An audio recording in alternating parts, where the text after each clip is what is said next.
انشاءاللہ بیوی کو زیادہ رلائیں گے ہنسائیں گے کم، ہاتھ اٹھا دیجئے۔ کون مقبول ہے کون مردود ہے، کون مقبول ہے کون مردود ہے، بے خبر کیا خبر تجھ کو کیا کون ہے، کون مقبول ہے کون مقبول ہے کون مردود ہے، بے خبر کیا خبر تجھ کو کیا کون ہے، جب تلیں گے عمل سب کے میزان پر تب کھلے گا کہ کھوٹا کھرا کون ہے، کون مقبول ہے۔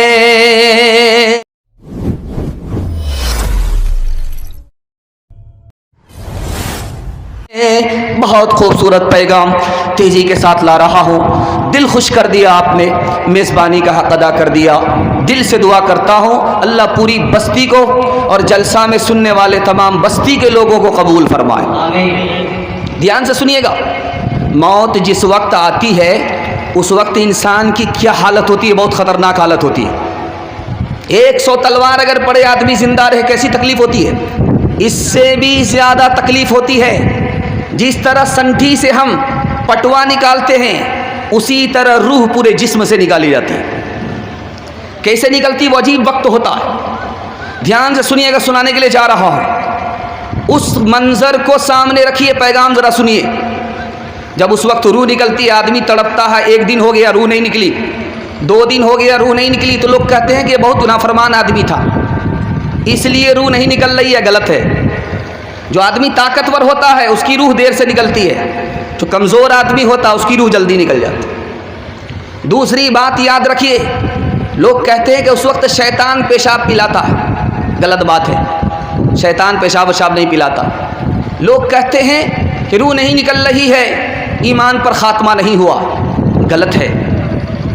جس وقت روح نکلے اس وقت مرنے والے کو اپنے حال پر چھوڑ دیجئے، صرف اپنی زبان سے آپ کلمہ پڑھتے رہیے، وہ پڑھے یا نہ پڑھے۔ اس وقت کیا کرتے ہیں، بیوی کو سامنے لا کر کے رکھ دیتے ہیں، بچے کو سامنے لا کر کے رکھ دیتے ہیں۔ کیا کہتے ہیں کہ بیوی کو کس پر چھوڑ کر کے جا رہے ہو، بچے کو کس کے سہارے چھوڑ کر کے جا رہے ہو، ذرا ہم سے بات تو کرو، آنکھیں کو کھولو۔ ارے اللہ کا بندہ ہے، اللہ کی طرف متوجہ ہونے دو۔ یہ تو دنیا داری کے چکر میں خدا کو بھولا بیٹھا تھا، اب خدا سے ملنے کا وقت ہے۔ یہ 1000 بکھیڑے سامنے کیوں لاتے ہو؟ اگر پوچھنا ہی ہے تو یہ پوچھو کہ کسی کی امانت تو تمہارے پاس نہیں ہے، کسی کا پیسہ تم تو پاتے نہیں ہو، دوسرا تمہارے یہاں پیسہ تو نہیں پا رہا ہے۔ پوچھنا ہے تو یہ پوچھئے، دنیا کا بکھیڑا مرنے والے کے سامنے مت لائیے۔ دوسری بات کو یاد رکھیے، تیزی کے ساتھ نکال رہا ہوں، آپ لوگ بہت دھیان سے سننے، میں آپ کو سنانے کے لیے جا رہا ہوں۔ اگر آپ ناپاک آدمی ہیں، بدن آپ کا ناپاک ہے تو مردہ کو غسل نہیں دینا ہے۔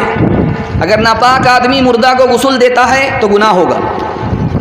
اگر مردہ ہی ناپاک ہے، ناپاک ہو گیا تھا، عورت تھی ناپاک تھی، اس حالت میں اگر مردہ کو غسل دیتے ہیں تو کلی بھی کرانا ہوگا، ناک میں پانی بھی ڈالنی ہوگی، ناک میں پانی بھی ڈالنا ہے۔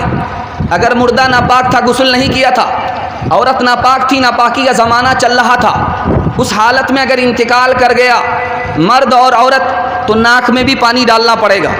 جب ناک میں پانی ڈالیں گے تو کپڑے سے اس کو صاف کر لیں گے، جب منہ میں پانی ڈالیں گے تو کپڑے سے اس کو صاف کر لیں گے۔ تیسری بات کو یاد رکھیے، ابھی لڑکا بالغ نہیں ہوا ہے، مرد ہونے کے قریب ہے، ابھی لڑکی بالغ نہیں ہوئی ہے لیکن عورت ہونے کے قریب ہے، تو جو لڑکا مرد ہونے کے قریب ہو گیا اس کو مرد ہی غسل دے گا، جو لڑکی عورت ہونے کے قریب ہو گئی اس کو عورت ہی غسل دے گی، مرد غسل نہیں دے گا۔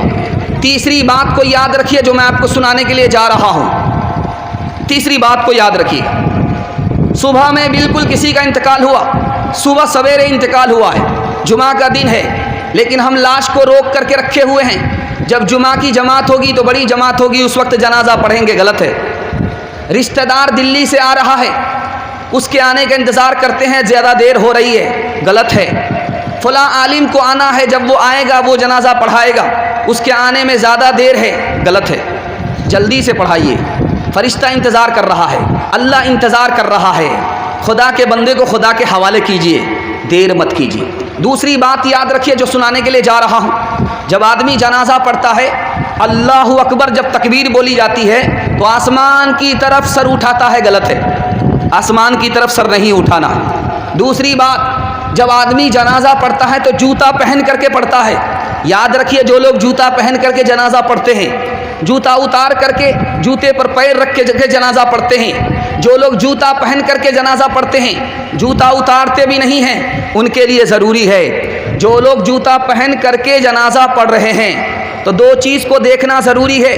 جوتے کے نیچے ناپاکی تو نہیں ہے، اگر جوتا ناپاک ہے، جوتے کے نیچے ناپاکی ہے تو جنازہ نہیں ہوگا، نماز جنازہ ادا نہیں ہوگی۔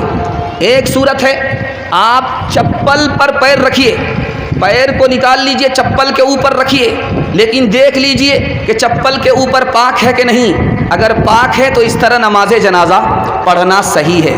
تیسری بات کو یاد رکھیے، جب جنازہ لے کر کے ہم لوگ نکلتے ہیں تو سڑک پر جنازہ پڑھنے لگتے ہیں، آنے جانے والے کو تکلیف ہوتی ہے، جنازہ پڑھ کر کے بھی آپ گنہگار ہوں گے۔ اسی طرح دوسرے کی زمین میں ہم جنازہ پڑھتے ہیں، وہ زمین کس کی ہے اس کے مالک سے ہم اجازت نہیں لیتے ہیں، جنازہ پڑھ کر کے بھی گنہگار ہوں گے۔ تیسری بات یاد رکھیے، غیر مسلم کا جنازہ اٹھ رہا ہے، ہماری زبان سے نکلتا ہے فی ناری جہنم، پڑھنا غلط ہے۔ غیر مسلم کا بھی جنازہ دیکھ کر کے فی ناری جہنم نہیں پڑھ سکتے ہیں۔ آپ کو کیا معلوم کون ایمان پر مر رہا ہے، کون کفر پر مر رہا ہے، اللہ کو معلوم ہے۔ اس لیے غیر مسلم کے جنازے کو دیکھ کر کے بھی ہم کو فی ناری جہنم نہیں پڑھنا چاہیے۔ آخری بات سنا رہا ہوں، دھیان سے سنیے گا۔ مرنے والا مرتا ہے، وہاں تین چیزوں کو دیکھنا ضروری ہے۔ یہ مرا ہے، کوئی قرض تو چھوڑا نہیں ہے، قرض تو نہیں ہے، یہ دیکھنا ہے۔ دوسری چیز یہ دیکھنا ہے کہ نماز کتنی چھوڑی ہے، روزہ کتنا چھوڑا ہے۔ اگر نماز چھوڑی ہے، روزہ چھوڑا ہے تو اس کا فدیہ دینا ہے۔ ایک نماز کا فدیہ، ایک وقت کی 5 وقت کی نماز، 5 وقت کی نماز، وتر کو لے کر کے 6 وقت کی نماز، اس کا فدیہ کتنا ہے؟ 2 کلو دانہ، 2 کلو گیہوں کی قیمت۔ ایک روزہ کا فدیہ 2 کلو گیہوں کی قیمت آپ کو ادا کرنا ہے۔ آپ اپنے مرنے والے کو یاد کریں گے، دنیا آپ کو یاد کرے گی انشاءاللہ۔ دوسرے کی کھائیں گے، اپنا بچائیں گے، ہاتھ اٹھا دیجئے انشاءاللہ۔